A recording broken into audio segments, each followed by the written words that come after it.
I'm very grateful for granting me the audience to speak with you today, and I want to use this medium to welcome you to another series of our podcast on Health Panorama.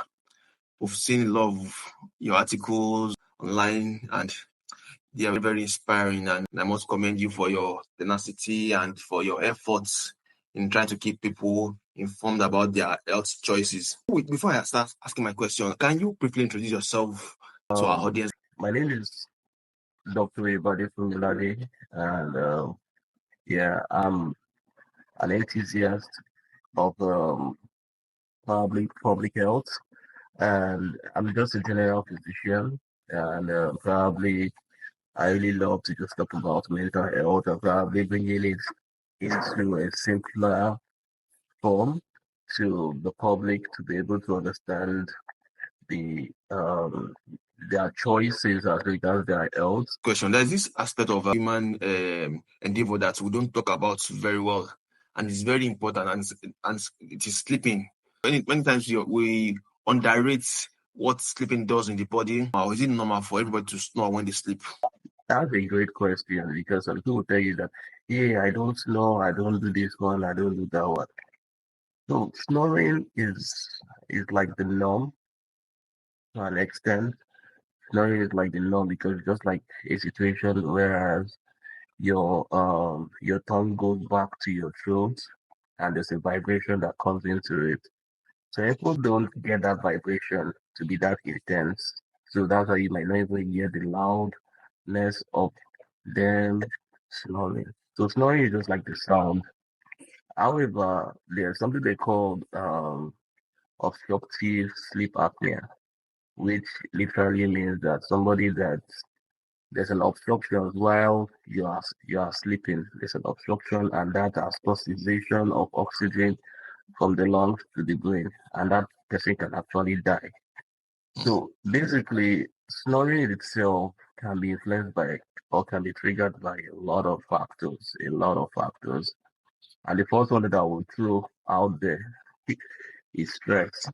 Even though we don't want to agree, you will notice that some people they will go out there because of everybody wants a livelihood. After the stress, you come back home and you notice that the snoring is different. Especially if you have a partner, they will tell you that the snore of today is so different. And sometimes it comes with when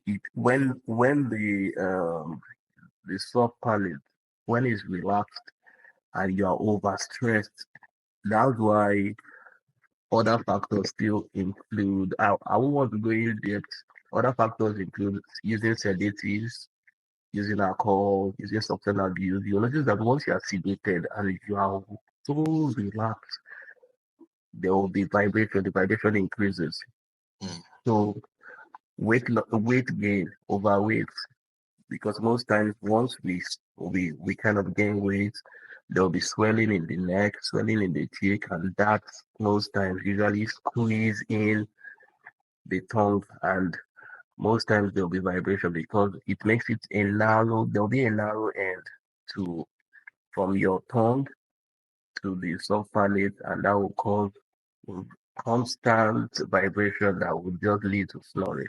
They can be structural also. They can be adenoid, like for small, like for some little children. You notice that they'll say, this person have adenoid. The child is snoring. Actually, children are snoring.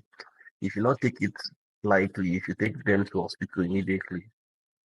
For adults, it can be triggered by all those ones. If the structural stuff can also cause it. If the jaw is not properly placed, if the person have goiter, swelling of the neck, if the person have some accidents that lead to abnormality of the neck, there's possibility that the person can snore. It becomes a problem when it becomes an obstructive sleep apnea. That means that when this person is sleeping and all of a sudden cannot breathe when they are sleeping. And that can be due to also even somebody that's having asthma. Those are the other triggers that can cause it.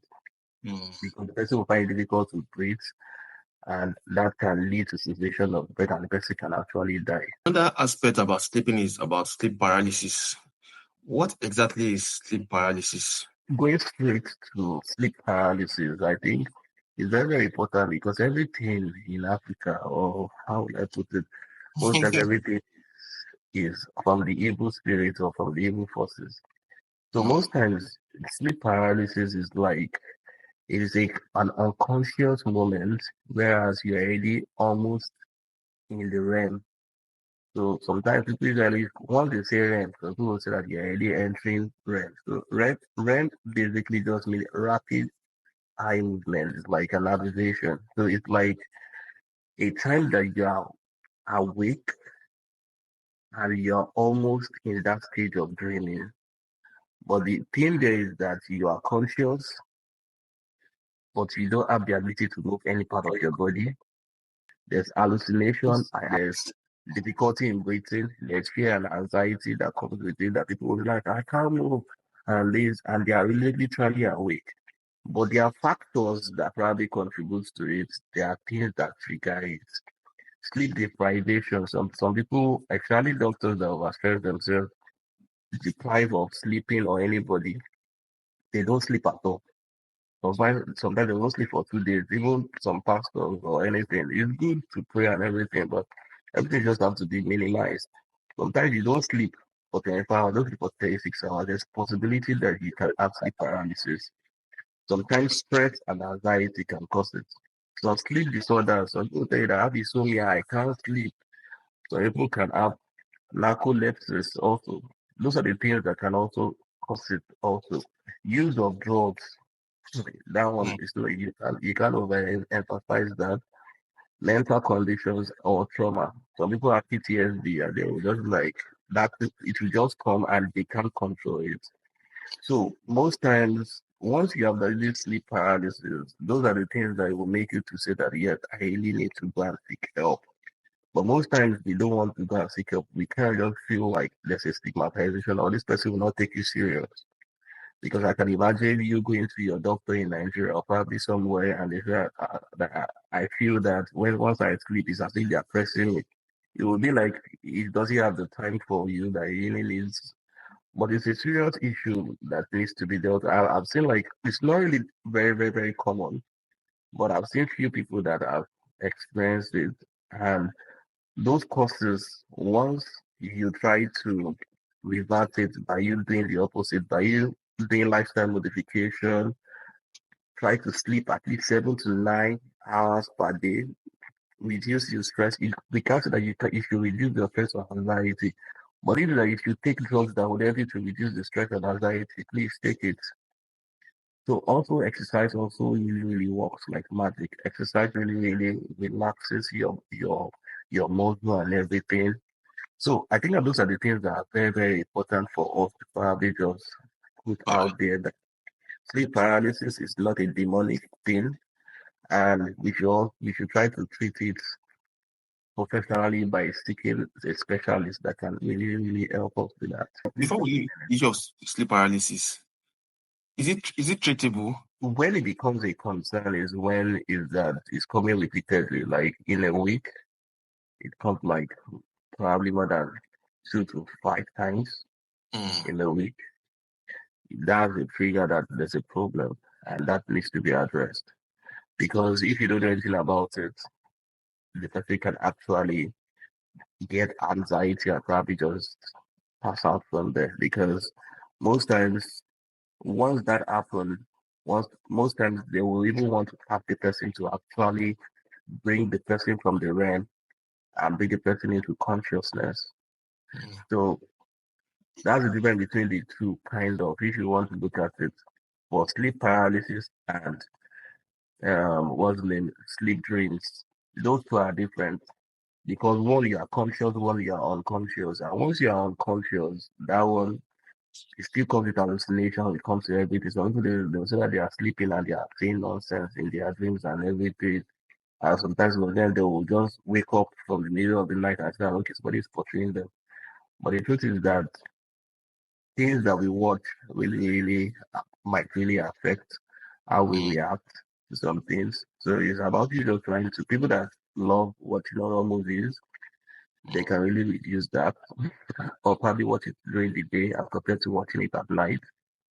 Avoid taking caffeine and energy drinks and alcohol use at night before sleep, or just probably reduce the substance use, reduce it, increase exercises. But one of the key things is that even during your drug day, so that once you use this drug for 2 to 3 days and you don't see any difference, go and see a specialist. Alongside, you can now go and meet your pastor. You keep praying alongside with you, or your traditionalist, or anybody. But it's very key that you seek help, because those are the things that is going to help you to have longevity than you dying in your dream. Dr. Yebade, it's been nice speaking with you. Before we go, I don't know if you have any parting shot or any parting words before we call it a day. Okay, my pattern thing will be either you are a Christian, you're a Muslim, you are a traditionalist, you are you have the right to be healthy. You have the right to be healthy.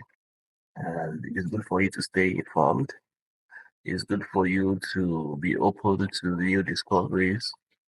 It's very important for you to do at least a year checkup, medical checkup.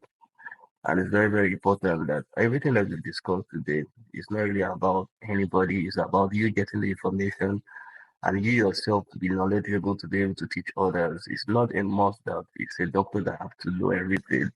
You just need just a little information that you can pass that can use to save someone's life.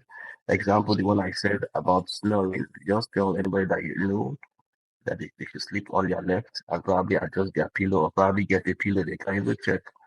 Or like snoring pillow, you will have seen it. Just take the two of it and sleep on your left. That will really, really help.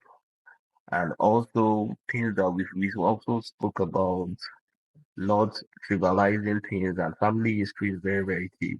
And I will just tell us, I will just continue because it's a continuous stuff. We will continue to talk about it. That your health is wealth. So I will also love that people should also follow me using Dr. Tawa. Peter, Yeah. So those are the places that you will also find me and be able to learn from me. thank you very much for the time. I really do appreciate